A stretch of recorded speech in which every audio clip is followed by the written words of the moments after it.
The killer goes behind, corn cobs in the ears. Dude, it was very festive of him. Because it's like he's walking by, it's like, oh, here's a shark. Let me shove my neck right into the side of it. F Hanover, right, guys? All right, welcome back to Fright Night Flicks, your go-to horror movie review podcast. I'm Dan. That's Darren. I'm Darren. I'm Dan. What's up, guys? I am Darren. And, might as well say it. Happy Thanksgiving. Yes, I hope you guys all have a good Thanksgiving. Is this coming out before? It is, right? Yeah, it's right before. Yeah, so, man, try not to eat too much. I don't know. Or do. No, eat as much as you want. Enjoy it. Live it up. You want Thanksgiving to be a happy time, unlike the movie we're about to watch, where it didn't go so well. So we're reviewing Thanksgiving, and this was recommended by one of our subscribers. Oh, was it? Yeah, I didn't even know this was a thing. I didn't either, but I think it got pretty, well, I know it got pretty good reviews. It's actually a pretty good movie. We'll see as we get to we give our final rating. I mean, it's definitely up in our genre in the campy side, but we'll get to it. So we're gonna start off. We'll give a brief synopsis. We'll break the movie down, initial impressions, then break it down. That's pretty much how it's gonna go. Give our final rating at the end. That's the format of the show. Now, if you guys do love this podcast and you want to help support the show, also that's a word, getting extra content, join up on our Patreon. Become a member. Right now we have Terrifier 1 and 2, Pooh, Blood and Honey, and Candyman out. So you can join and watch all those reviews. Also, it's like a way to direct communicate with us because I'm on there all the time. So you can leave comments. It's kind of a cool little spot. That's an option. You also get the monthly bonus episode, access to early episodes, ad-free episodes, and Discord access. If you don't have the extra cash, all we ask is leave us a review. Go on Spotify or Apple, hit the stars. You can leave a comment. We'll read it on here. Helps us a ton, and it helps honestly, it's really what helps the podcast grow. So we need your help, please. Yes, we are baby podcasts. We want to be big. Shout out to a new patron, Agility, joined up. Hey, thank you, man. We appreciate it. Thanks for joining, and we hope to see you chatting it up in there. Sure. And if you guys, again, that's another perk too. If you guys want us, we do the members only episodes, so let us know what you guys want to watch, and we'll throw it on there. Yeah. Do we know what's the next one? Probably not. Of our next one, Killer Clowns.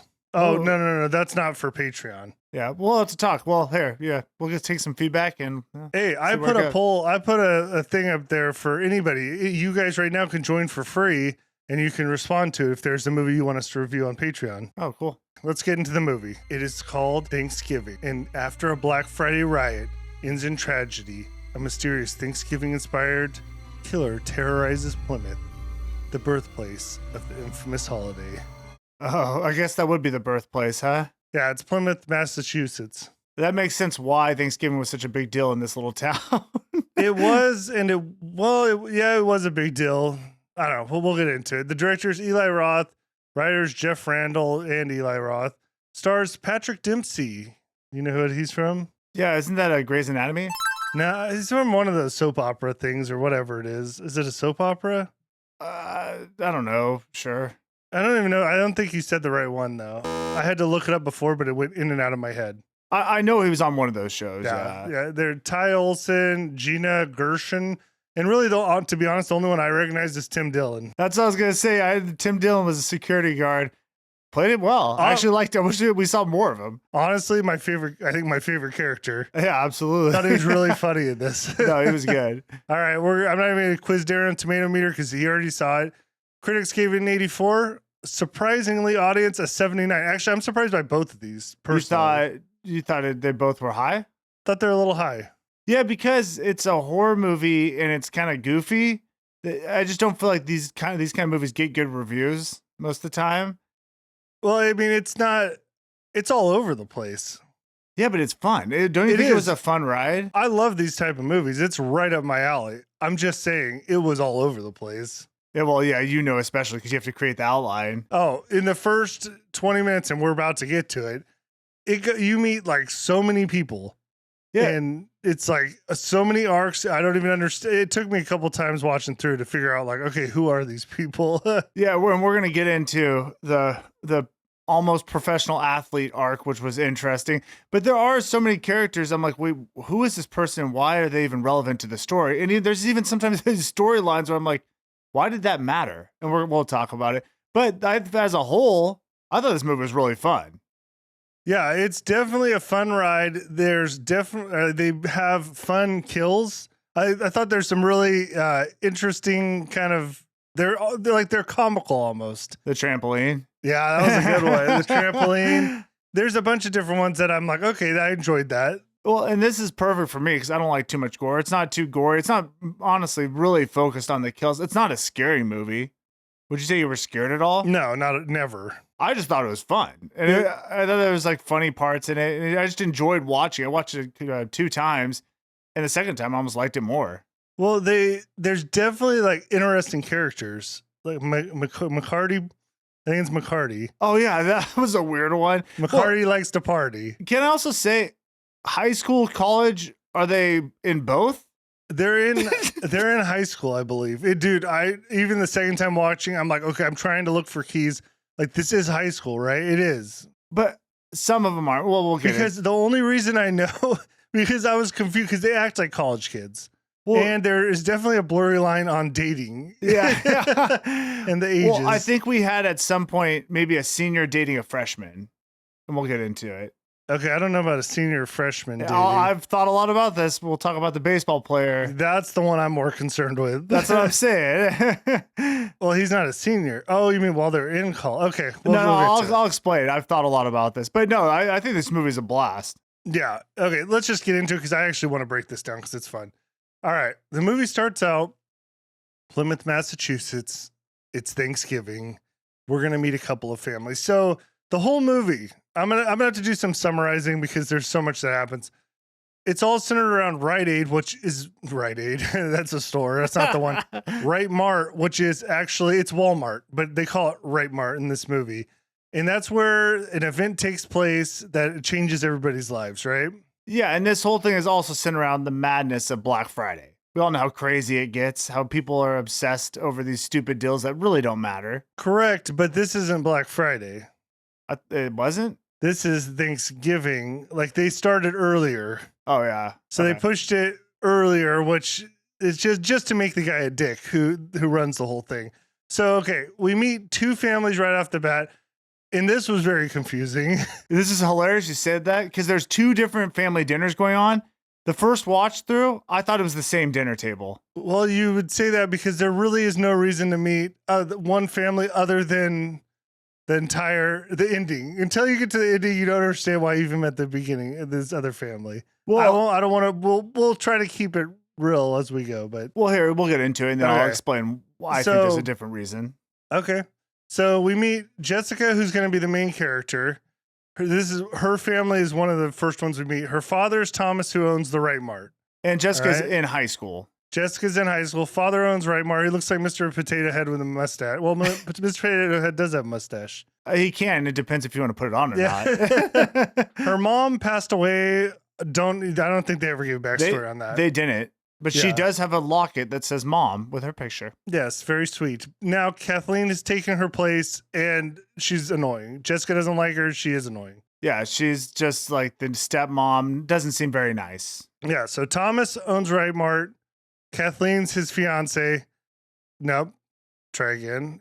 No, Kathleen is his fiance. Jessica's the daughter. Yeah, sure. And we meet Bobby, who's the boyfriend. Yeah. Jess, Bobby, we'll get through it. There's a lot of names here. All right. In the other house, this is very simple. There is Mitch and Amanda. They're married. Mitch is the manager of the Right Mart, who's being forced to work by Thomas. And we meet the cop. I'm just going to call him Cop Eric. He's the main cop of the movie. Patrick Dempsey, yes. Patrick Dempsey. So he's bringing a pie over to their house. That's about all there's not a whole lot to that. Yeah, this is all not Thanksgiving Day? This is Thanksgiving. The thing that they make clear, ish, is that Mitch has to go to work tonight because they've changed the time. Instead of, I think they used to go to midnight or something for Black Friday. Now he has to come in like earlier in the day. Yeah, so you're seeing the 2 different families, the rich family that owns the Right Mart, and then you're seeing the worker family that has to work that night. Right. And they all combine and I don't know, it gets kind of crazy. It does. Okay, back at Jess's house, her and Bobby decide to leave and they're going to a movie. That's what they're going to do tonight. So they get in the car, they meet their friends, and this is where we see like our main cast. Yeah, and this is Well, I mean, I like this part of the movie because you see they're just a bunch of stupid high school kids who act like these overblown stereotypes, right? Yes. What up, dog? I heard you're the new Friday Night guy. I better be with the 96-mile-per-hour fastball. Which is fine. I like it. We're gonna run through these characters because we're like, when you watch the movie, you don't even really understand them. It takes a long time to actually know who some of these are. They can blend in pretty easily. I feel like the girls get lost. They're not as developed as the guy characters. You mean Yulia? The Russian girl. Yeah. I don't even know if she is Russian. Well, her dad is for sure. Yeah. So she's part. So Jess is with Bobby, and Bobby apparently is a baseball phenom. Okay, we're gonna talk about this, right? Can we get into this right now, dude? Before we ever even talked, this hit on both of our radars. Well, okay. So first, they have this guy as a baseball phenom. He is very short. First of all, which is okay. There's nothing wrong about that. But he's supposed to be a phenom pitcher, and he's tiny. He's shorter than Jess. Yeah. And so this is what's also confusing because can I get into like his college situation? Yes. Okay, because I think you have it wrong here.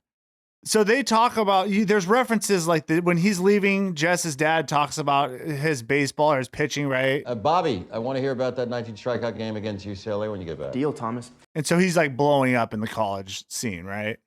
Yeah, there is a point. I thought somebody said he played for the Sox. I think he played for the college team, the Sox, which we all know who they are, right? Isn't it funny? They used UCLA that he played against, but they can't say who he played for. And it's confusing that they said the Sox because your first thought, you hear Sox, Red Sox, White Sox. Yeah, like Major League. So the whole thing's confusing. Why wouldn't you just make him like a soccer player? Yeah, or he doesn't look like a pitcher. No, that's what really threw me off with this. Yeah, it's very unbelievable, to be honest. Like, that's stupid, but we're sports guys. So it's like, you see him, you're like, no, it's not a pitcher. No, unless he's got that rookie of the year thing going where his arm broke and now it's stronger. Yeah. Throwing rockets. There was that Gardner, Bone Gardner. Can't remember his name. Bone Gardner. I don't know what you. Rowan Gardner. I do. That's a great movie. But anyways, okay. So controversial. Bobby's way out of high school. Well, apparently at least a year or two. So at this point, minimum a year out of high school. This girl would be then a junior because we see the next year she's a senior. Oh, because this is okay. Because this is okay. The start of the movie is a year before the main movie. Yeah. Long story short, it's just confusing because he's a college guy dating this younger high school girl. It's a little weird. It is a little weird, but it's not. No, I don't know. It all depends on how many years he's been out. And the only reason we're even harping on this because there's this weird blur between who's in college, who's in high school. Are they all? It's just confusing on where they're at. We're making a big deal, but to be honest, none of them look like they're in high school. Not a single one looks like they're in high school. No. So we'll just move on with it. Okay, so there's Jess and Bobby. There's Scuba and Yulia. Scuba's the only black guy in the show. Correct. And he's with the Russian chick. And he's the football player. Well, they're both the football players. Now I think about it, the other guy is too. Yeah, so. and Scuba is kind of like here. They don't give him much personality. He's kind of he's a meathead jock. But he does seem like a good guy. He's on the better side because his counterpart, Evan, is a total dick. Like he's the most annoying guy in the show. And he's the stereotypical athlete. Super meathead, arrogant jock. Yeah. And he is with Gabby. Again, Gabby and Yulia, you barely notice them. Honestly, I have no idea what either of them look like. Yes. And I've watched this movie twice. Yes. So they all decide they're going to go to this movie. They get in the car and they're heading out. Now, as they leave, this is where it gets weird. We learned there was a fight. You're going to learn Hanover.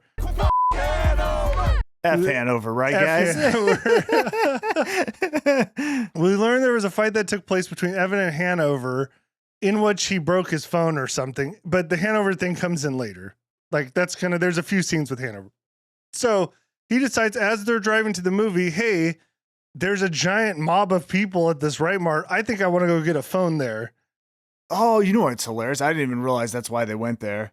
Yeah, and then Julia said like, "Oh, and you owe me lipstick." No idea what that's about. Can you just buy a phone and then have it work that same day? No. I mean, you have to activate it and stuff. Yeah, I feel like you need help. The whole thing takes a long time, and like when they get there, it's clear. Jess is like, "Okay, 5 minutes." There is it's a Black Friday crowd. Like, I don't know. I was like, what? Why would you ever go here? No, I mean, that's the reality. Like, that's the last place. You want to be quick, and you wouldn't go to where the mob of people are. But whatever. That's why I like this movie. It's stupid. Yeah, and yeah, we're not gonna like harp on some of this stuff because it's honestly meant to. We're gonna make our points, but it's meant to be like kind of campy, stupid, you know. Yeah, exactly. So, anyways, so they park there. They decide they're gonna run in real quick, get their phone, but this crowd is like, you start to see what's going on at this store. There is no line. It is just a mass of people. Yeah, and there's like watching, there's anxiety. Like they're trying to get in the store. They're ready. You know, it's that Black Friday stuff where they're just ready to like go get the deals, get their waffle maker, whatever. Dude, the waffle maker, hot commodity this year. Dude, these people are savages. Hot commodity. So, dude, the group gets there, and then they all kind of like end up splitting up. Jess runs into Ryan. Again, we're going to meet a lot of people. She meets Ryan, who kind of comes off like an old flame, but I think he's just a guy that likes her. It's just... And Ryan pulls quite a move where he's hitting on Jess, like knowing that her boyfriend's like right there. And her boyfriend's this star pitcher. Why would he even think he has a shot at this, right? Because look at him. I mean, he should have been the pitcher, to be honest. They've miscast here. Yeah. Absolutely. But what's weird about his character, why? What is the point of this guy? Great question. No idea. I think this movie did like it's like one of those murder mysteries where they introduce a ton of characters and you're like, it could be any of them. Yeah, that's true. I think that's really what they were going with. So anyways, we meet Ryan. Wait, can we talk about Ryan's little friend? As long as golden arms around your toast. Scott. Burnt. Scott? Toast. Yeah, I don't know. The poor man's Harry Potter? Yeah. He definitely is of Hobbit descent. He is a tiny little fella. Yeah, he's likable, but he's only in a couple lines. Like, yeah, I liked him. I just thought it was interesting. I'm like, what is this guy? What is this relationship here? They didn't seem like they would be friends. And doesn't that guy live or whatever? We're gonna get into it. Let's go. What, living under a rock? Okay, so anyways, the main group of kids here, our main group that we're going to get to know, they get to go in a backdoor entrance because Jess's father obviously owns the store. So they kind of bypass the mob. But as they're going in, Evan and Scuba see that Hanover rival who just happens to be at the front of the line of the mob. And this dude is on one, first of all, but he sees him. They start flipping each other off again. There's a real beef with Hanover. Yeah, they just got in the fight. Now the Hanover guy is seeing this guy going into the store, which is going to cause a problem. Obviously, he's pissed off. Like, they're getting early access and I'm having to wait. Yeah. Okay. Now I got to do some more summarizing because this just gets freaking crazy. So in the store at this point, okay, let me give you the layout. There's the mob. There's one security guard actually both security guards are outside. And actually there's something I noticed. They show one of them, not Tim Dillon, the other one who is going to die here in a second. They show him popping some, Addies? No, it's not Addies though. He's doing, I forget the name. It's an anxiety medication. Oh, okay. So they're laying the plot that he has medications. Okay. So that comes in later. It's So stupid. It's so stupid. So anyways, there's 2 security guards. There's also Mitch, who's the manager who we met earlier with his wife, Amanda, just happened to show up on this event where he's like super busy with a pie or something. Well, she came with a police officer who was at the dinner earlier. Eric the cop. Because he had to do crowd control. So he brought her too. I don't know why. Yeah, so she wanted to help out her husband and give him a pie. When you're managing a store on the busiest day of the year, the thing you want is your wife to show up. I know. So there's them, and then there's all the kids inside. Now these kids go and they just buy everything. Not only are they buy whatever they want, the phone, and they're getting some other stuff. Now here's where the problem comes in because they show the crowd everything they're getting and they're taunting the Hanover guy that they're getting like new phones and everything before the crowd. Even if you weren't the Hanover guy, you'd be pissed off. Like, why are these people in there early? Like, that would incite the crowd. It would. And Evan is a total dick. Like, you see him in there and it's just like, I hate this guy. Yeah. So what does the crowd do? They rush the door. They blow through the barricades, rush the door. Manny, who's Tim Dillon, the security guard, takes off. He's gone. Yeah, he had enough. Yeah, he was over it, which I don't blame him at this point. I think the other one's Bobby. I forget. The other security guard, he goes inside, he locks the door, but the crowd is like pushed up to it. And because there's pushed up, everybody's concerned that the crowd's going to, it's a classic. They're going to smash themselves. People are going to get trampled. Right. So Bobby has to open this door, and this is where things go wrong. So Bobby goes to open the door, but as he's doing it, it's almost like one of those scenes like the underwater movies where the shark hits the glass and it's broken and it's the pressure, it's coming, the water's going to come in. I did like that. The glass is splitting up and you're like, oh no, it's going to shatter. Yes. Which it does, but it also just knocks over the door. I was going to say, it wasn't really the shattering of the door that caused the problem. It was the fact that it ripped off the hinges. Yeah, the door just came completely off. So actually, the shatter didn't really matter that much. Yeah, no. It will come into play when a guy shoves his head into it. Yeah, so the crowd knocks the door over on the first security guard, and he's dead. He's dead. I mean, he's not dead completely. He is dead. But, yeah, it doesn't matter. So this is the guy who popped a anxiety medication, which that's not a big deal, but there's a reason I'm saying that. So anyways, he gets trampled and dies. A random dude, as he walks in, just catches his neck on a shard of glass. Dude, that was the funniest thing because he's walking by. He's like, oh, here's a shard. Let me shove my neck right into the side of it. Yeah, he takes a shard to the neck. And his whole arc is that he will actually get a waffle maker as he dies. Yeah, that didn't stop him because he's almost like he's having a seizure. So they're walking and he makes sure he's set on getting that waffle maker. See, I love this stuff. Like when the movie's so dumb like that. Oh, it is my favorite type of movie. I mean, it's so stupid, but it's fun. It just doesn't make sense. I just love the fact that they're just, again, they're kind of pointing out how stupid these cells are. But the people are so obsessed about getting things that really don't matter. Yeah. So at this point, Evan goes on the counter and he's got a phone and he's just taking video of the whole thing. And you get the vibe he wants to post on social media for views. Well, yeah, I think he says something to the effect of like, oh, yeah, this is great. Whatever. It doesn't matter. This is great. He jumps up high and he's just loving it. Oh, even though people are dying all around. And people are crazy. This is like a UFC fight. Like people are just fighting, not even over stuff. I mean, there is people fighting over stuff, but there's also just people fighting. And Evan, like he's on a counter that people are just like running at him and he's kicking them. And it's pure mayhem. It's more zombies.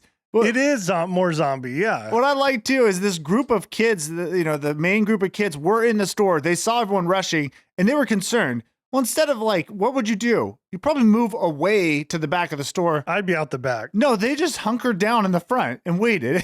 Yeah. And they get like knocked all over the place. Everybody's on the ground at some point. So like Bobby gets knocked down. He sees the security guard like barely alive. I've got to help him. Starts crawling over, arm busted.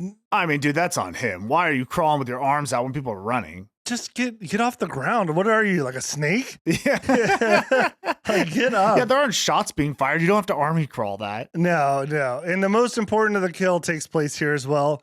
Sweet man. Oh. Well, we have to say, I mean, that's important. Bobby, the star, I guess that is why he was a baseball player. Star pitcher's arm's broken now. Yes, that does come into play. He will no longer be pitching at this time. We'll see. So anyways, Amanda, who's the wife of Mitch, the boss of the store or the manager, she ends up getting knocked down, trampled. She takes a shopping cart to the face. Yeah, that's right. And her hair gets caught in the wheel of a shopping cart while the waitress of a store or waitress of the local diner and someone else, they're like fighting with their shopping carts. Her hair's in the wheel. Then they finally break up and push off. She gets scalped. Yeah, dead. Which I think that was a nod at like the whole Thanksgiving thing. Why? A scalping. Oh, Native Americans, dude, big like, brain. Yeah, I think they were saying something there. I think that was a statement on how we got this country and the wrongs we did, and yeah. No, I'm kidding. I don't know. I don't know if it really was either, but no. But she did get scalped, and she's dead. Yeah. Don't know if that would kill you, but I mean, the scalp part, probably not. But it looked like maybe her skull came off too. I don't know. Whatever. Who cares? Yeah, I mean, the initial hit was maybe a concussive hit, and yeah, the scalping. I think you'd survive. I feel like the hit is what they killed her with, but I don't know, whatever. But with that many people in such a close proximity, you're not going to get a lot of speed with the cart. Yeah, I mean, whatever. Yeah. All right. So we flash forward 1 year later. So this is where the movie's going to take place. And so what? Yeah, obviously chaos happened. Some people died. That wasn't a good thing. And Right Mart was being blamed for the whole thing because they incited the riot because they really had this sell early or something. Well, and didn't have enough security. Yeah. That's, I guess, their biggest issue. It wasn't well thought out. Well, and one security guard left, so that didn't help. But you weren't going to manage that many people with whatever. We're getting into semantics. I mean, you could, but whatever. Right Mart's going to be doing another Black Friday this year. So even though that happened, it's Thomas decides he's still going to do it. Mitch is angry that it's opening because his wife died.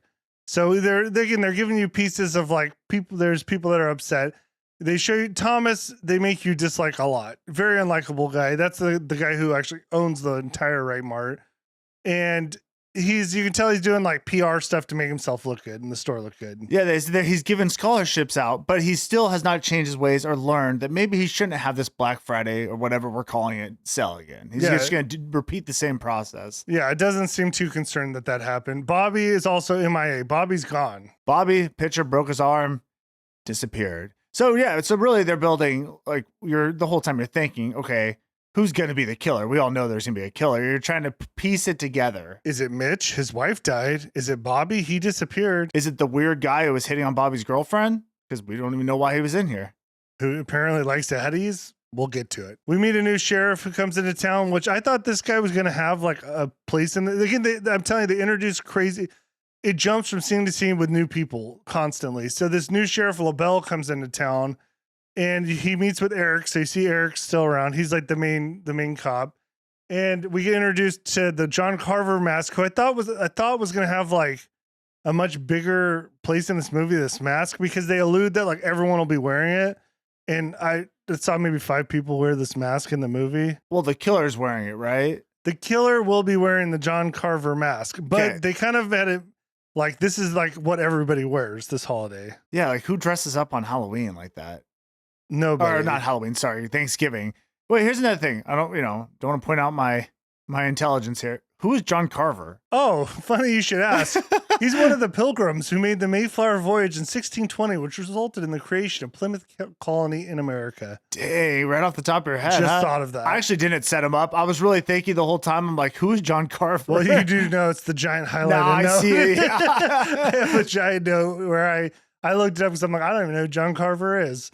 So anyways, they introduce you to these cops. Really only one cop matters, Eric.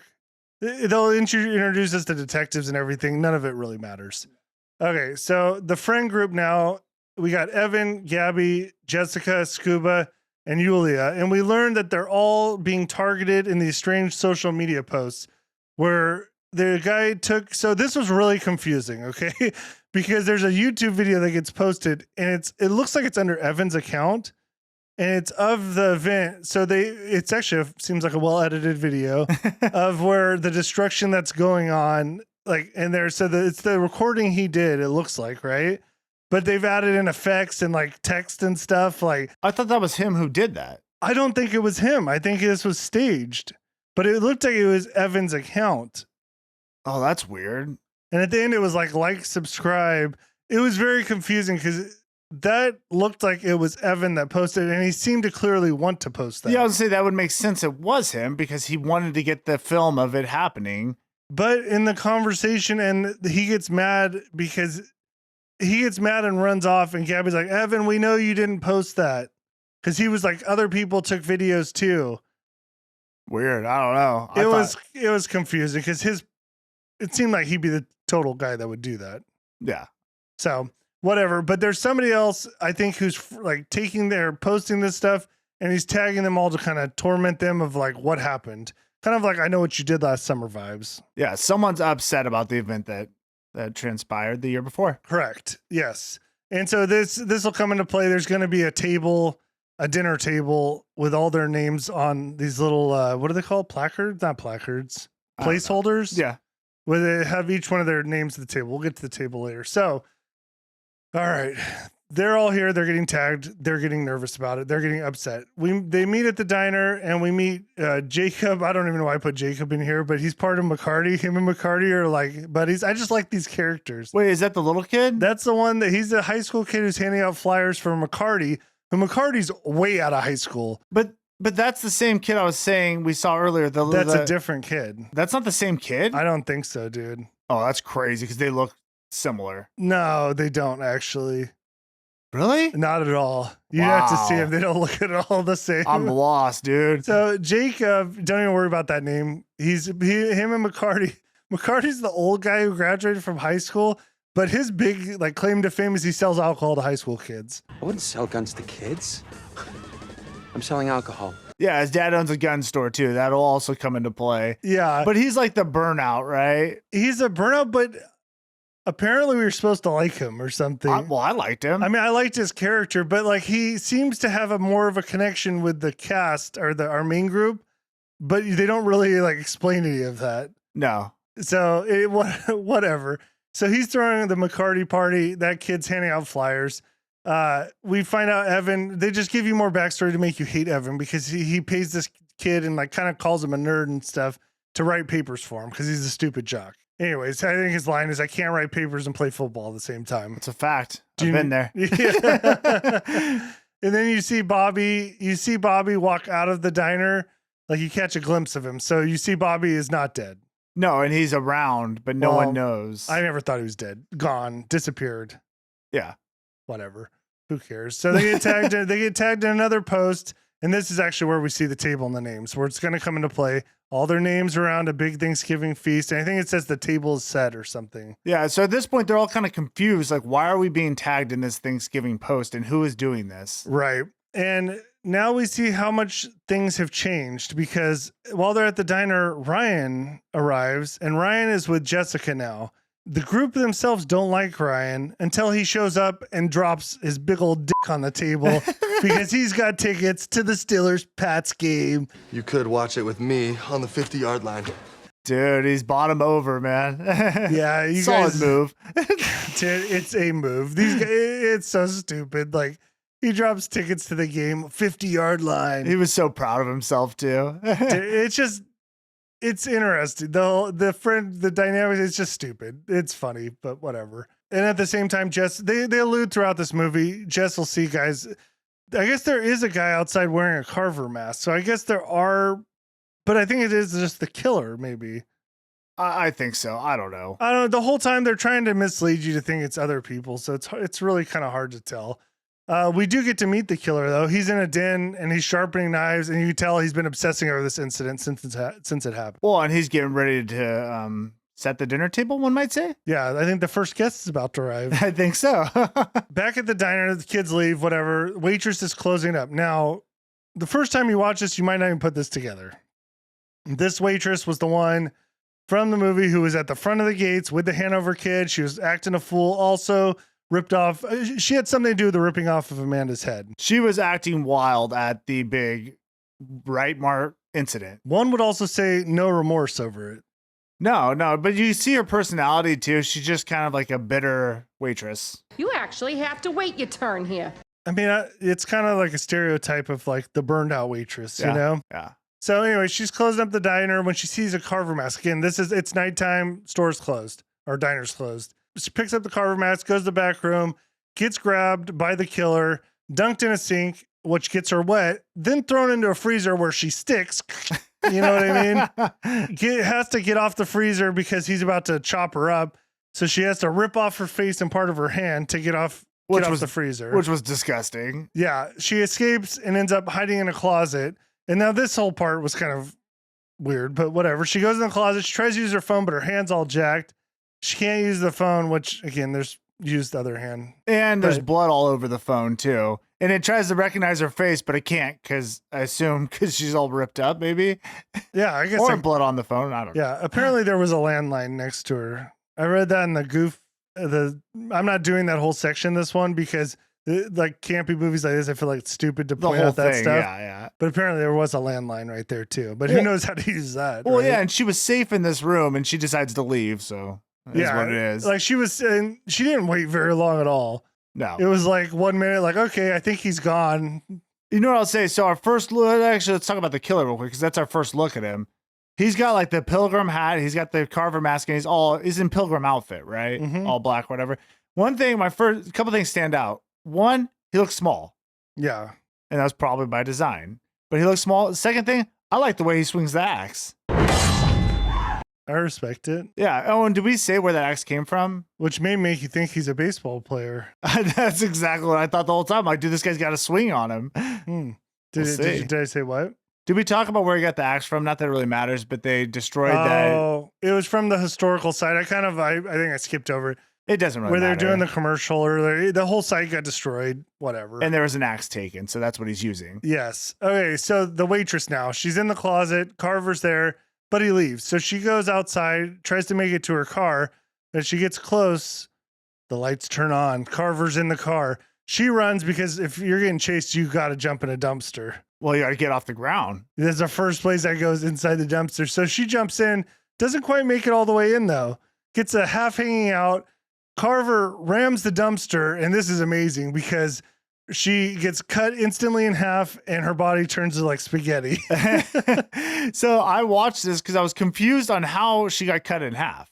Yeah, I know. I dude, that's so funny. I slow-moed it. Yeah, because she jumps in, but you clearly see her legs hanging out, right? So it's like, because I thought at first you would think a car hit her, cutting her in half, right? You could kind of justify that. But no, I guess the car hit with such force that the sharp lid of the dumpster apparently went down and chopped her in half. I mean, there are some heavier lids to a dumpster. Most are like plastic. That's what I was going to say. I don't know that I've seen a heavy lid like that. I have, but there's safety mechanisms. I think that like they'll have little hydraulics on them. Yeah. If they are one of those at this diner, this is going to be a plastic lid for sure. And there's no way that would cut her in half.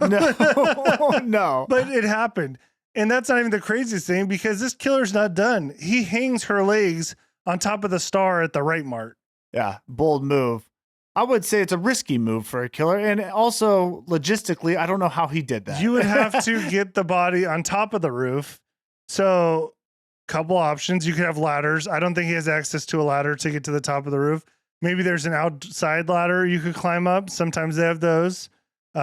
Maybe an interior ladder. Either way, you have to carry a body, half of a body, a bloody not trunk.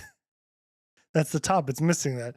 The bottom, just legs and hips. You got to carry that up. And then somehow you have to lower it perfectly onto the star. I mean, dude. It's a lot. And getting it to balance, like you'd have to Right. have some sort of like mechanism to keep her there.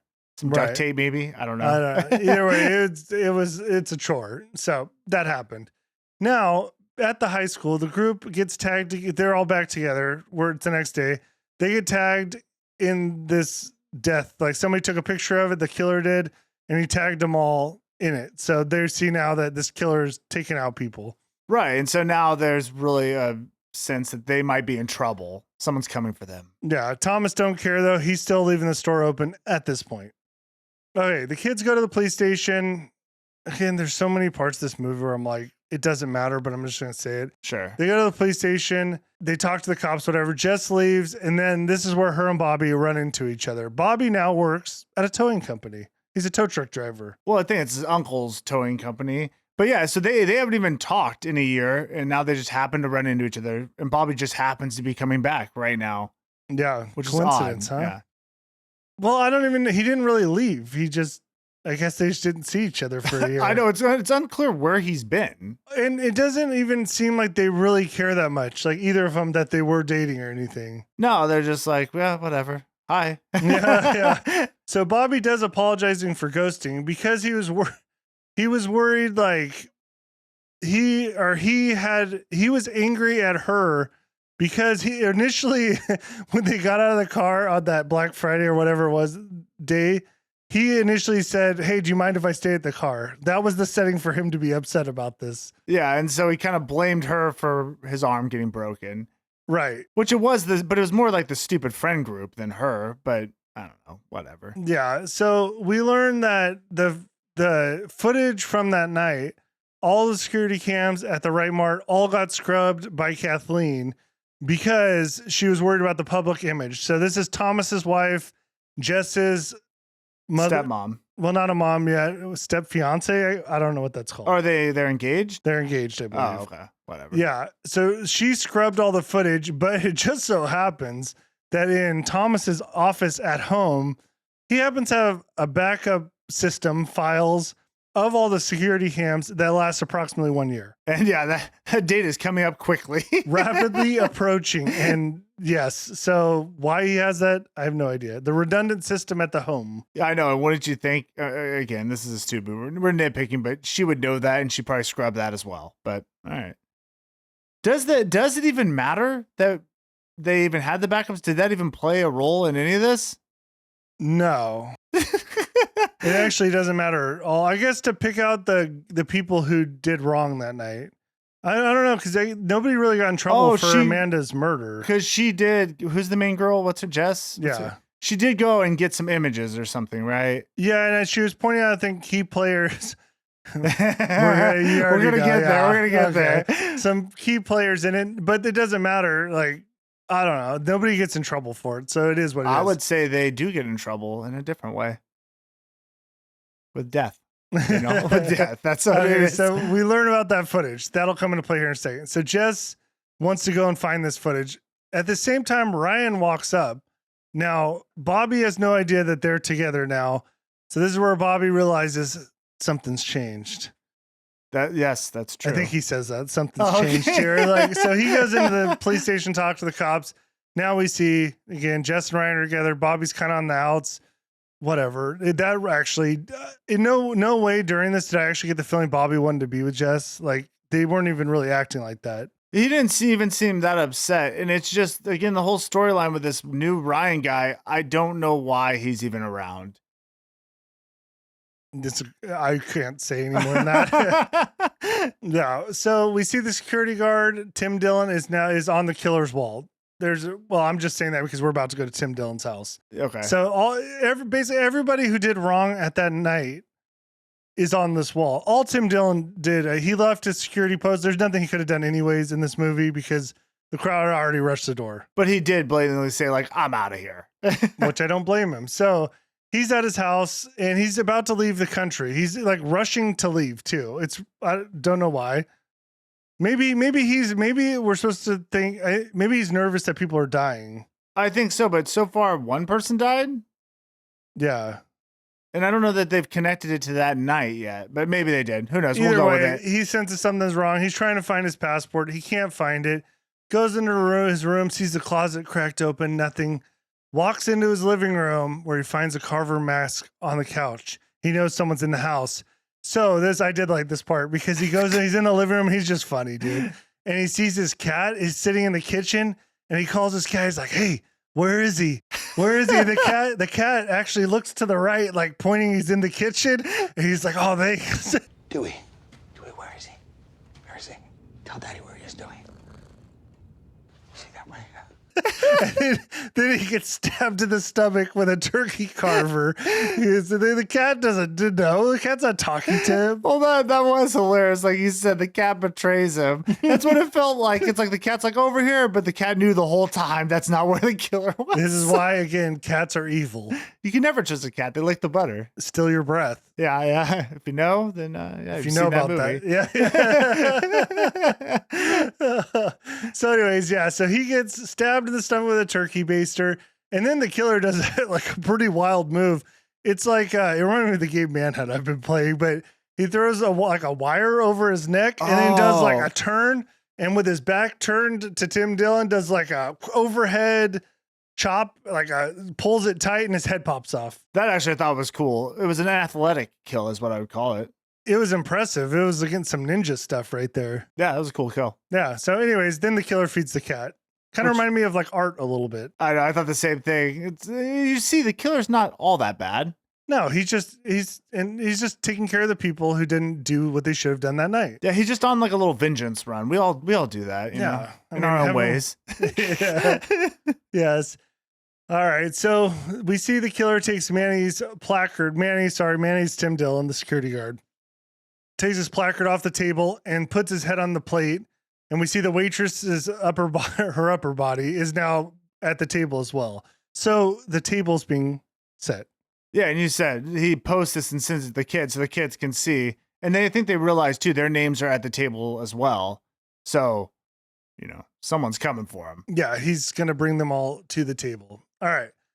So Jess finally goes to her house, gets access to security cam footage from her dad's computer.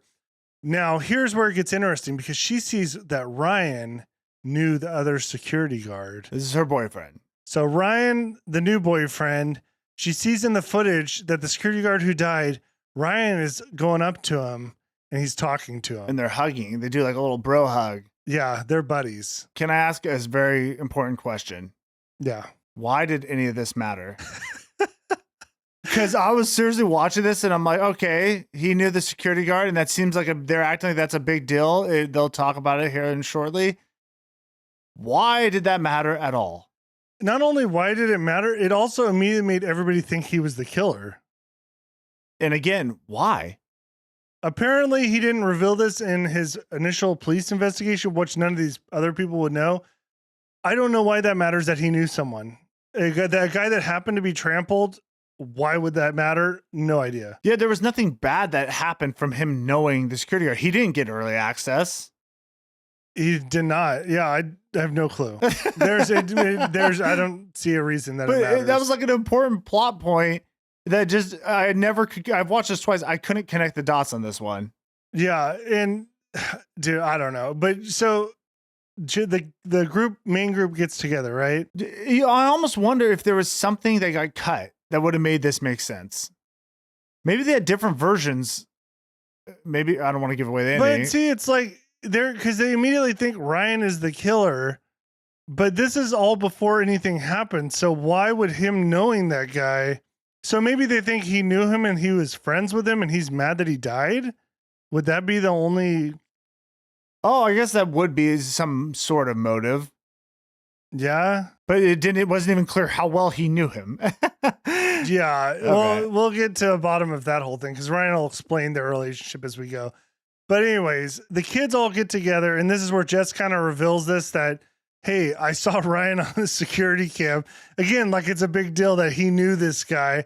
And immediately everyone's super suspicious of him, but they're kind of like suspicious of everyone. They're like, it could be Bobby. It could be Mitch, the manager. It could be anyone. Then Evan comes up with the great meathead plan where he's like, let's just like take them all out. Let's just get rid of them. But that doesn't matter because this is where he delivers the best line in the movie. He goes, if we let the police handle it, we'll all be left 50% off. It doesn't really make sense, but it's a great line. It doesn't. But I loved it because they even paused. Like it was like after he delivered, it was like a 50% off. We let the police handle it, we're all going to end up 50% off. But that's the corniness that makes this movie so good. I did love that line. I was like, that is so dumb, but I love it. It's so dumb, it's great. All right, now we got to head over to old Hanover because the kid from Hanover that they fought a year ago is now there. They're getting ready for the big game. And this is confusing because I don't know if he's a player or a coach. Okay, wait, we're going to get into this part. Did we talk about where so Jess got the photos and when her and Bobby went to the cop and they're pointing out everyone in the photos? I think I just skipped it. Okay, that part was hilarious though. Because she's going through the photos and she's seeing these people and the cop wants to know who was involved, right? So she's showing these pictures and they show one kid and it's just like, oh yeah, that's this guy. He just plays the turkey in the parade. He goes to our school. He's always the turkey in the parade. It's that guy was in there? Yeah, because the turkey in the parade comes into play. That's how I don't want to give anything away, but it's important to know that they're pointing out. But I just love that it's like, I don't know who that kid is, except for he's the turkey in the parade, which is in a costume the whole time. It's like, how would you even, I guess she could have seen him getting Was in the it costume. a turkey on the footage?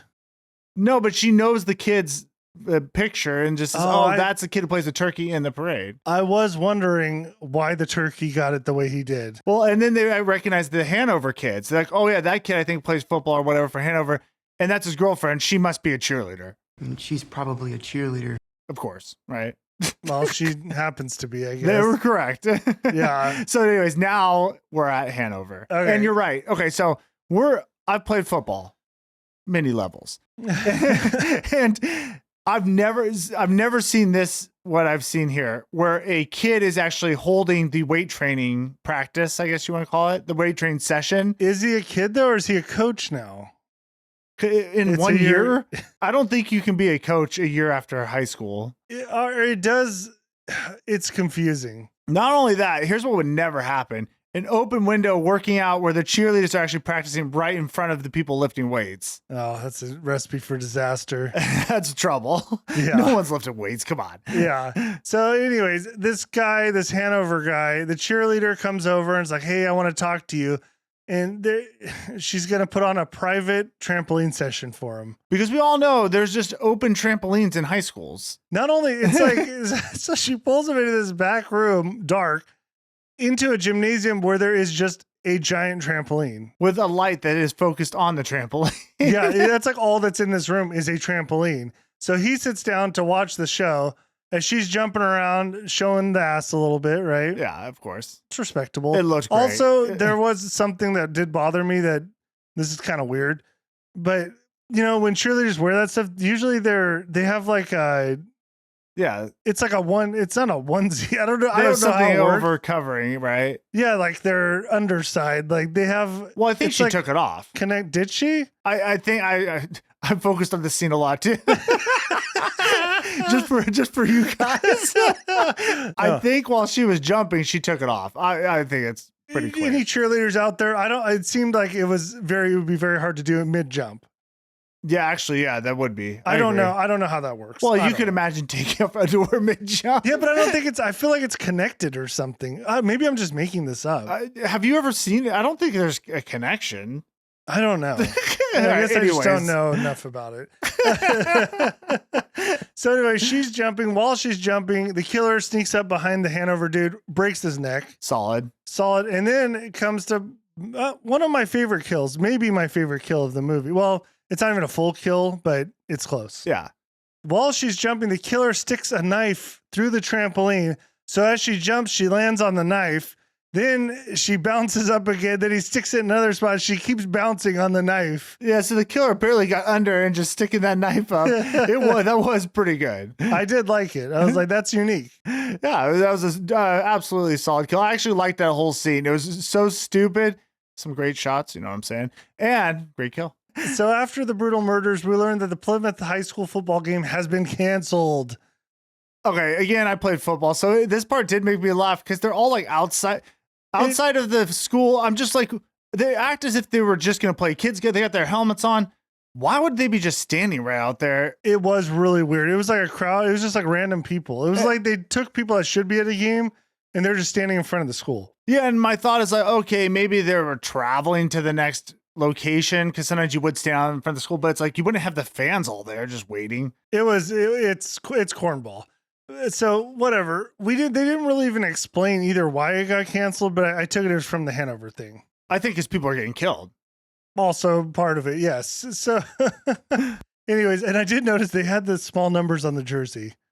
Oh yeah, we just went to a game and there's something about when people have the really tiny numbers. I don't know why that is. I don't know either. It looked like something they just bought on Amazon. Yeah. Like we need football jerseys. Plus, see, they didn't have their jerseys tucked in, but that's a different thing. Yes. So yeah. Evan and Gabby, so they go into the school. It's now Jess, Evan, and Gabby in a totally empty school. The cops and everyone are outside. Nobody's in the school for whatever reason. I know. I'm trying to think like what? Yeah, whatever. I don't know. Okay. So Evan and Gabby sneak off. Jess waits on the stairs. Evan gets chloroformed. Jess starts getting some texts from Gabby. Yeah, I think the idea is Evan was in his football gear because he was going to go play the game on his own. I'm gonna go play. That's what I'm gonna do. You can't play football alone, dumbass. And then quickly decided, never mind, I'm going to go get changed into the school. So I think that's why, because he switched out his gear real quick. Whatever. But nobody else did. No. So whatever. So they sneak out. He gets chloroformed. Gabby, they both get captured. Wait, hold on. Another football thing. If in fact they were traveling, they wouldn't have their gear on already. Well, was the game at Plymouth or at Hanover? I'm saying the only reason you'd be out in front of the school is because you're traveling to the next location, but you wouldn't have your football gear on at that point. Well, maybe they're walking to the field. Whatever. Who knows? It doesn't matter. So Jessica gets text from Gabby. It's like, come here, like we need you or something. Doesn't matter. Jessica starts going inside to find Gabby, finds it in a trash can. The killer comes behind her and tries to kill her, but misses. Now, this is one of my favorite hiding spots all time in a horror movie. This is the best. So she's trying to hide from the killer. She finds a room filled with doll heads. Well, mannequin heads, right? Whatever. I mean, doll implies like little kid dolls, right? Okay, you're right. They're mannequin heads, like human, like girl mannequin heads. She could hide anywhere in this room, but what she decides to do is stick her head up and act like it's a mannequin head. That was great. Like, why? So Why would you ever do that? I mean, it's a risky, let's be honest, that's a risky move, but it was great. Like, you can hide anywhere when she thinks she's going to blend in with the heads. Yeah, obviously, you're not going to blend in well. Well, you also still have a body. Yeah, like, I mean, that's also a fact. Like, it's not like you just look like one of the heads. I just like how she sticks her head up there. I just loved it. I thought it was funny. Long story short, she ends up making noise. His killer chases her, misses. She ends up running out of the school to the cops. She's fine, didn't get hurt. But we do have now Evan and Gabby are missing. Yeah. Okay. They're not dead, just missing. So the rest of the gang meets up. So now we have Ryan, Bobby. Who the heck is Bobby? Oh, That's a pitcher, bro. Again, people are in and out of this movie all the time. Scuba and Yulia. So Yulia is Scuba's girlfriend. Right. So Bobby confronts Ryan about meeting up with Doug at the Right Mart. So now we're back to, remember we talked about Ryan, who's now Jessica's boyfriend, knew the security guard. We're going to find out why. Yes, because he's confronting him because this is a big deal in this movie that he knew that guy and they think he might be the killer. Ryan explains this is why he knew him. He needed an Adderall hookup. Boom. He's a smart kid. Smart kids get Adderall. And I guess this guy gave him Adderall. In no way did it seem like the security guard was giving away drugs. But they did in the beginning to have him take his anxiety med. Well, yeah, whatever. But I did like the line, like, smart kids like me do Adderall and we get into good colleges. You just work at the tow truck place. Yeah. They really make you dislike this guy. It really doesn't even pay off. It just is what it is. I'm trying to even remember what happens to him. Yeah. I remember now. Does something? He's just there. He's alive. Yeah, I don't think anything ever happened. Yeah, he's just around this whole time. So maybe the whole thing is just a red herring. Isn't that what they call it? Yeah, red herring. Like a mislead? Yeah. All right. So Jess gets mad, doesn't want to see either of them. She just gets mad on both for fighting or whatever. Dude, the typical trope, like, don't fight. This is stuff crazy is going on. You two are fighting. I don't want to talk to either of you anymore. Stuff crazy? Well, people are dying. Stuff crazy. Crazy stuff. Yeah, stuff crazy. So Yulia, I know you guys are very concerned about Yulia, Scuba's girlfriend. Yes. You don't notice her at all. She barely says anything. Her extremely Russian dad arrives, and he's going to take her to Florida and get her out of here. Distractingly Russian. Like a bad guy in a movie Russian. You know what I'm saying? Yulia, come. He's like, what's it, from John Wick? Like one of those Russians, but extreme, like more, maybe a XXX Russian. Sure. I don't know. Like super Russian dude. So anyways, we cut over to the McCarty party with the most badass bouncer ever, who is Jacob. That the kid? Yeah. I would like to see more McCarty. I thought his arc was great. And it is funny how he has this little minion who just does his work for him. McCarty's like just running the show at this place. Go back to Methuen, you fucking dorks. No virgins allowed. He's an entrepreneur, one might say. Oh yeah, he did watch Shark Tank. That was a big part. Yeah. So anyways, he's throwing a party, just getting high school kids drunk at his house. I mean, making him pay. It's a solid move. It's a move. Yeah. So Scuba and Jess arrive. Apparently they're VIP. He treats him as VIP, takes him upstairs where he is going to sell a pistol to Scuba. Yeah, I think the implications that Scuba and him had talked, and he's going to help him out. Because, McCarty, although he has some unscrupulous activity, maybe not the best morals, he does seem to really want to help these guys. He does. It's like you think he's a DB douchebag. Yeah. But I guess he's not-ish.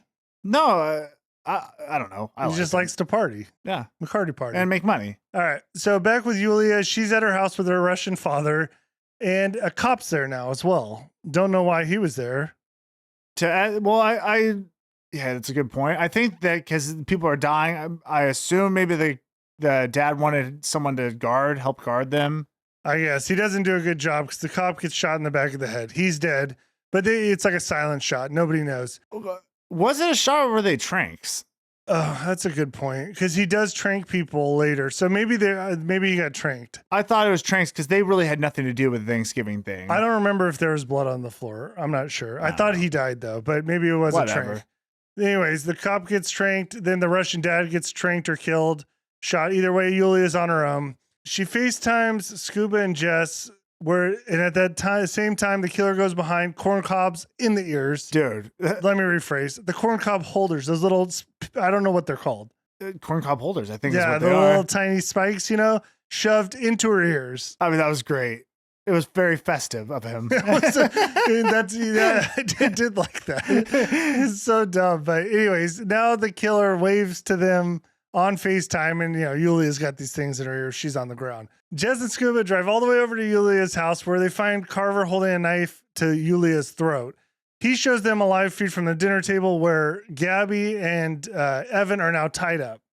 So I guess he's trying to just torture them at this point because I don't know why he wouldn't just leave. I don't think he was going to kill all of them. Maybe it's kind of confusing. So whatever. So he shows them that.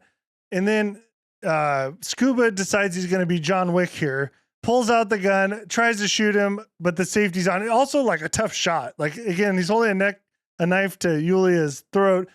Scuba doesn't seem to have that much experience with firearms, but he's going to go for the shot. Well, the funny thing earlier, the girlfriend said he's never used a weapon. However, when Scuba got the gun from McCarty or whatever his name is, Scuba looks like he's very comfortable with a weapon. So I don't know what's going on. But he's obviously not because he didn't even turn the safety on. But yeah, then come to find out, and she was right. That's a pretty high pressure shot. Like you're going to go for the shot with the hostage, If you're not comfortable with a weapon, that is not a shot you would be comfortable taking. It doesn't matter because he doesn't even get it off. The killer just so happens in this house they were doing renovations and there's like a table saw. There's a switch on the floor. He turns it on, pushes Yulia at it. She lands on it, cuts her fingers off on the table. If you don't know a table saw in the middle, and it's going. Yeah, it gets her fingers and then she just kind of gets sucked into its orbit. Yeah, the fingers and then she falls down on top of it where the saw is just slicing through her, spitting blood. Yep. Didn't hate it. No, and then it was a pretty. I mean, it was a stupid but a fun kill. And then of course, I liked how Scuba grabs her and he's holding her. He's like, "What should I do, Jess?" What do I do, Jess? It's like, I don't know, man. It's over now. I think you're doing it. He's not even checking on her. He's just like asking Jess what he should do. There's nothing to do at this point. Yeah, I mean, she's pretty sliced open. She's gone. Yeah. So Jess and Scuba are now with her family and the cops. So Jess goes to their family and cops. Jess wants them to continue the parade. So now we're on to the parade portion. Now there's this big parade that's going to take place. And this gets real foggy of their whole plan. It's a little weird. So Thomas finally decides, this is enough. I'm closing the store for the holiday. We're not doing it. Sheriff Eric joins in on the plan as well. And he comes up with the idea, you guys go out on the float. I guess this is what I took from the plan. It took me a while to kind of understand this. I guess they're all going to go out on this float. Like everyone, the main cast of people that are going to get killed. And it'll bait the killer. And when they return with the float, it'll look like an empty warehouse where the killer will think he can strike. Right. But it's going to be filled with cops. Yes, that is correct. It's a weird plan, especially why would it be empty at the end of the parade? Wouldn't all the floats go back there? Right. It seems like it would be one of the busiest places. Like everybody who has a float has to go return it. And you're totally right, though. That's the thing with this movie. Not a lot makes sense. It's confusing. Yeah. But it also might be by design. I don't know.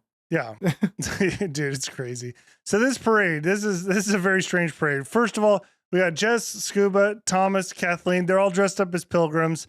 And before they get onto their float, McCarty comes up and gives Jess a ring for good luck. Hey, Jess. What's this?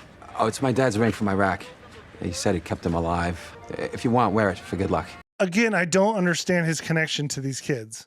Wait, which one was? Oh, yeah. Why did he do that? Just to help? See, to me, I just saw that he cares. Again, maybe he had a bigger role in the movie that got cut. Because it doesn't really make sense why he even, like you said, has that relationship with Jess. No idea. I didn't really seem like he knew her very well. Yeah. But he just wants them to survive. Whatever. So this is the strangest parade. Okay, there are ballerinas. There's a band that's pretty normal. Turkey's normal. the mayor, they have indigenous Americans, a circus, a rock band float, and clowns. Like, it's weird. It's like a mix between Thanksgiving and like a circus kind of, I guess. Or like almost even like a Halloween Yeah. parade. That is weird. The clowns is off-putting. Yeah, it's very like it didn't make any sense. I'm like, what kind of parade is this? So, anyways, the parade's going on. There's like a bunch of different, like, there's Carver. No, there's Carver. Because now is where you see there's like 5 people that actually wore the mask. Right. And every one of them they think's the killer. But in reality, the killer is the clown because he comes up and chops the turkey's head off. The turkey that was identified earlier in the movie. Remember? Yes. That guy, he walks up while they're doing the parade and cuts his head off, and then he throws like smoke bombs down. Which I don't know. I did like that part. I think it's kind of funny taking the turkey's head off on Thanksgiving. It is funny. That's what makes this movie kind of good. Is there's like this stupid stuff. But it is weird though that it's from a clown because you just didn't really, which actually was effective. You didn't expect that. And then that smoke bombs. You're like, what is going on? This turned like a heist movie. Dude, a series of unfortunate events unfold because the parade comes to a halt.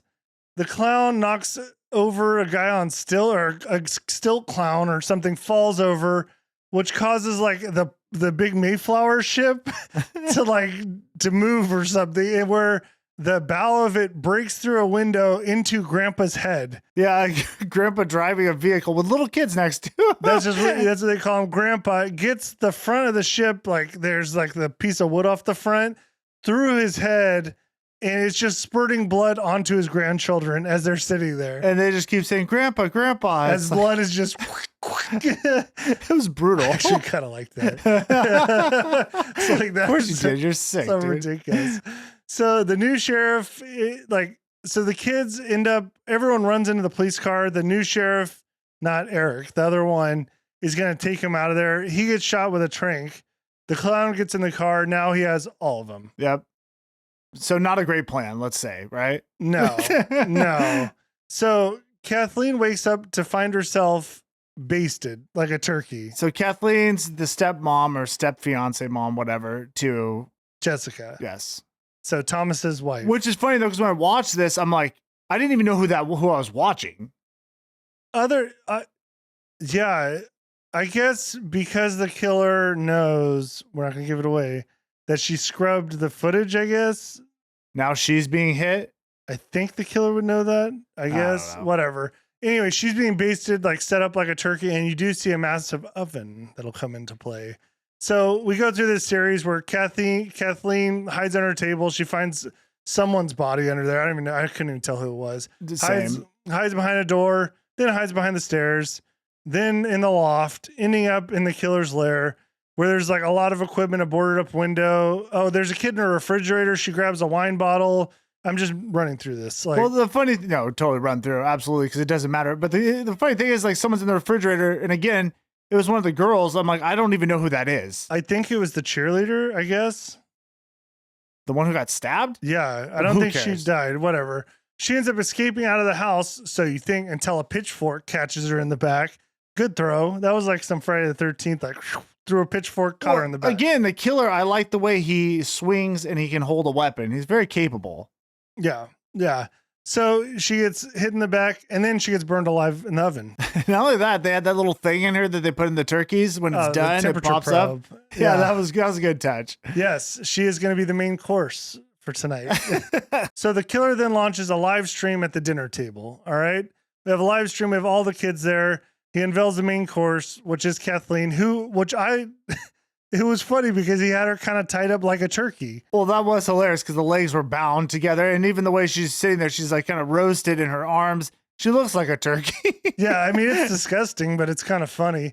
And then the cheerleader's there, and the killer sticks a wine, like it's not the cork. Well, you'd say cork. The opener? Yeah, the little screw opener into this cheerleader's neck, opens it, and gets a glass like it's wine. Yeah, he's going to do a cheers. Yes. I actually thought that was kind of cool. It's a nice Very touch. Subtle you know touch. what I mean? Yeah, for sure. I mean, I'm not mad about it. I'll say that. No. So he goes around the table, everyone has to say what they're thankful for, and we start with Evan, who just gets his head smashed in with a hammer. Yeah, he deserved it. I wasn't even mad about that. No, he totally deserved it. He's like the one you're like, yeah, he needs to die. He's annoying. Well, and the killer the whole time's telling him, you wanted views, here you go. It's got to be over the top. And again, this is all live streamed. And the interesting part is it was getting a lot of thumbs up when he got killed. Dude, savages. Well, and I know, being in the social media space, it's like, who's watching this channel and how'd they know to watch the channel?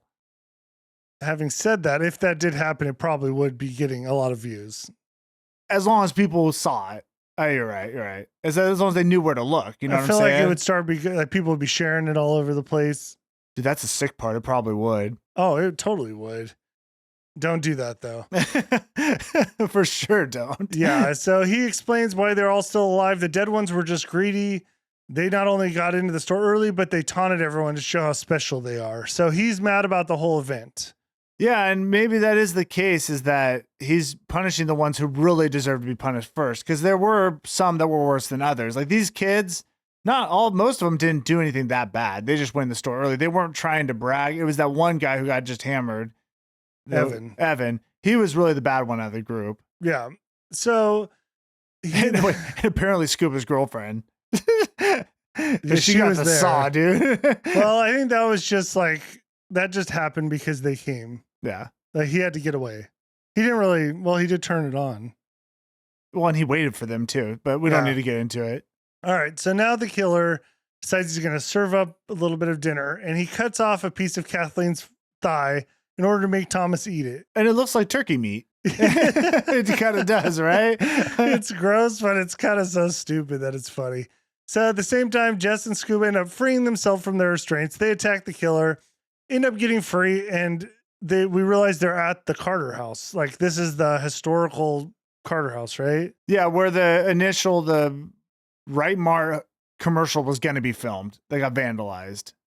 Yeah, I guess so. What does that matter? Not really. No. So Scuba gets sliced in the arm, but he's alive. Jess ends up running through the woods. The killer is just chasing her. She jumps over a fence and breaks free. This is where the plot gets a little strange. Dude, this sucks. I appreciate you trying to break this whole thing down, because I was confused at so many points of this. Right. And it's going to get weird. So as she runs through the woods, she ends up at like this warehouse. I think it's where the floats were. The parade floats. So. But there's a cop car, and Sheriff Eric is on the ground because he's been hit in the head and he's kind of unconscious. Did you know that was Sheriff Eric? Yeah. Oh, see, when I watched this both times, I couldn't tell who that was. Oh, really? Yeah. It could be a brightness thing again. Yeah, I don't know. But he's not dead. So Jess sees Bobby run into the warehouse. So they go over to it. She takes the sheriff's gun, but then the sheriff comes over and gets it back. He wakes up and gets it back. And she's like, he's in there. It's Bobby is the killer. But there's, again, other than the sheriff being like knocked out, I don't know why she thought Bobby would be the killer. Killer was behind her, chasing her.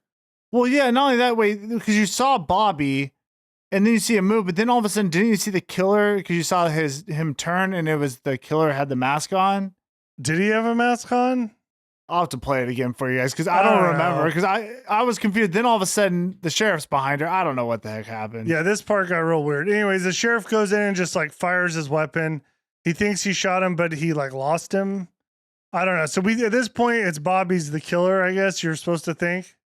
It's very murky though. No, you're right. Like that's the implication, is that the sheriff's saying Bobby's the killer. Okay. So now the scene kind of gets like calmed down. The cop has Jessica in the warehouse. This is like the debriefing-ish. I don't know why they're in this warehouse. It is what it is. You know what's funny? In my head, I was thinking they're at the cop station, but you're right. They were just at the warehouse. Yeah, still. he's got like evidence and stuff in there. It's really weird. Like they did the whole processing of the scene, I guess. I don't know. They've really set up a home base there. Yeah, it's strange. Anyways, they find a phone in the warehouse, belongs to Bobby. Apparently everyone that was at the house with the killer, they all got out and they're all safe. Other than Kathleen, she got burned alive. Yeah, she's not coming back.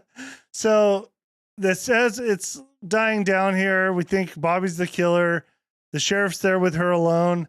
As he's walking out, she looks at his shoes, or maybe he's walking in, doesn't really matter. There's mud on the shoes. Eric's shoes. Sheriff Eric. So that's when the revelation, we realize he's been the killer the whole time. The sheriff did it the whole time. You may be asking yourself, wait, the killer chased her from the Carter house. He was behind her. She jumped the fence, and then she stumbled upon the scene where the sheriff was knocked out. Yeah. How could that happen? Exactly. How could that happen? It doesn't make any sense. You're And right. I don't even know if I talk about it. Apparently, oh wait, I'll say it. It's coming up here. Wait. Okay, so here I'll get to it in a second because there's more to this. So she sees Eric shoots her buddy, realizes he's a killer, realizes the shoes gave him away. He locks the door. Now he gives the explanation of what happened. He had Bobby in his trunk to frame him. Oh. Bobby jumped out of the tire iron and knocked him out. How? You mean, how did that happen? Because you're right. When Jess is running away from the killer, there wasn't like downtime. No. It looked like she ran from straight A to B, straight from that Carter, whatever that house was, to the warehouse where she saw Bobby. And then somehow in that time, the killer who was behind her, the sheriff, opened the trunk, got knocked out. Not opened the trunk, ran back to his car. Somehow, maybe he had Bobby in the trunk, we'll just say. That's it. Drove all the way around to the warehouse, got knocked out in time for Jessica to run up there. Oh, yeah. That's, I don't know. Sketch. It's sketchy. It's sketchy. Okay, the whole reason the sheriff is doing this is because he loved Amanda. Amanda was also pregnant with his kid, apparently, and was going to leave her husband for him. And he blames the kids for everything. So Amanda, in the very beginning of the movie, when we met the two families, it was Amanda, her husband Mitch, who's the manager of the store, and the sheriff was coming to visit with a pie. So apparently there was an affair taking place where he had got Amanda pregnant.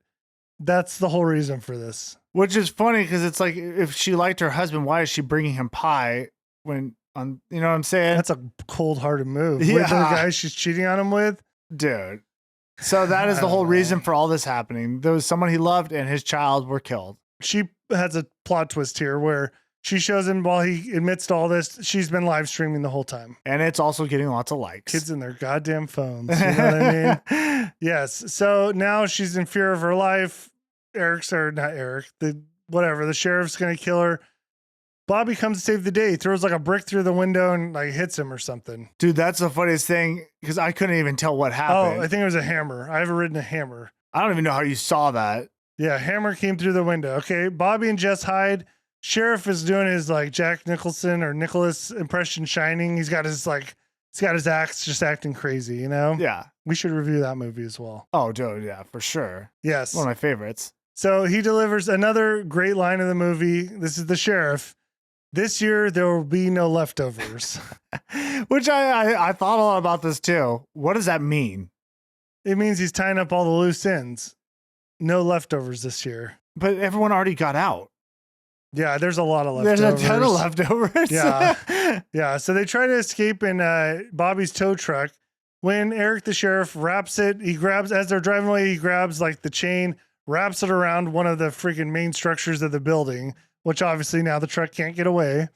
So at some point during this, a turkey gets inflated. A giant turkey gets inflated with very explosive gas. Yes. So Jess loads up a musket as the sheriff's coming at her. The sheriff is now standing there. They're stuck in the truck. Again, it's tied to that beam.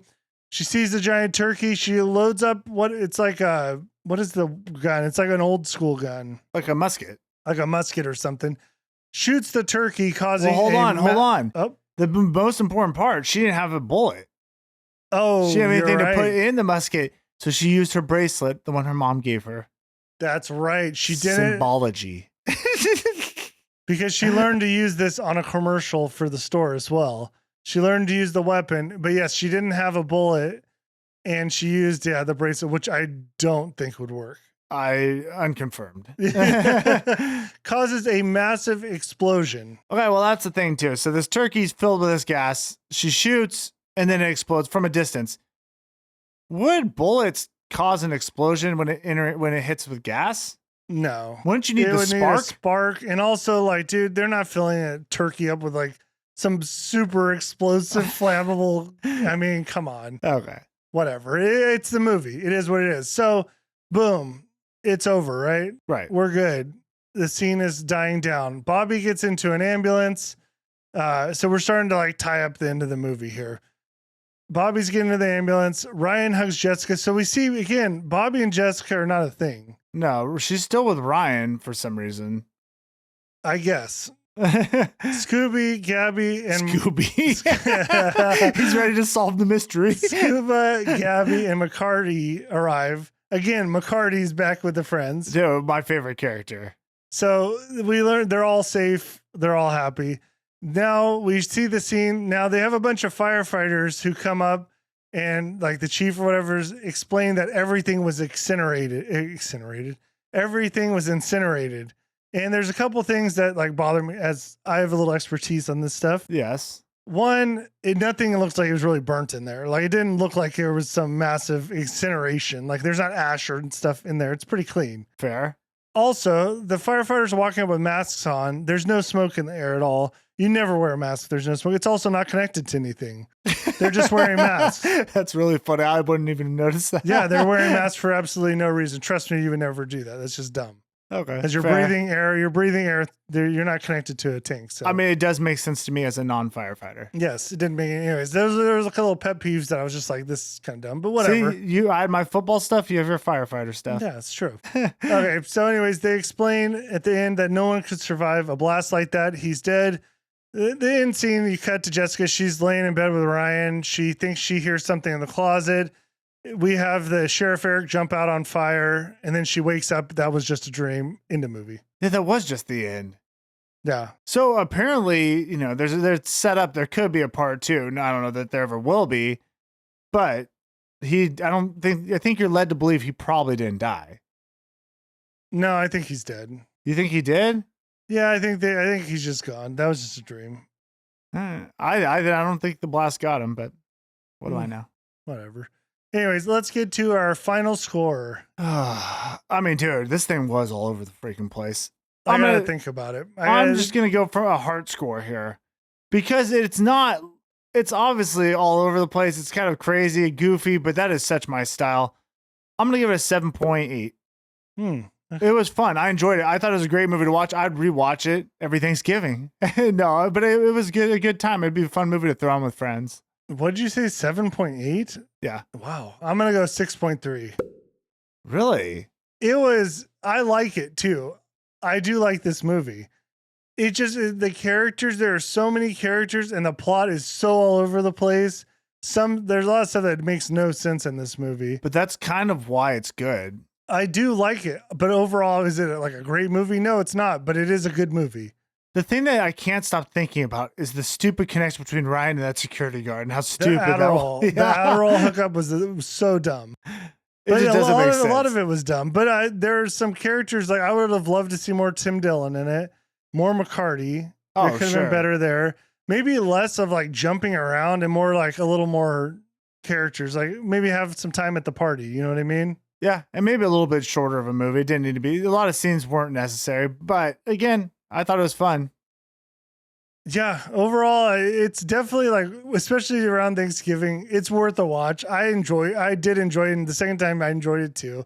It just is a little out there. The kills were good. I thought they were kind of interesting. Nothing was too crazy. I mean, the trampoline was super unique. I liked that. Yeah, was it fun? Yeah, especially when they turned that one Kathleen into a turkey. So I'm saying that's all I look for in movies. I had to have a good time, and I did.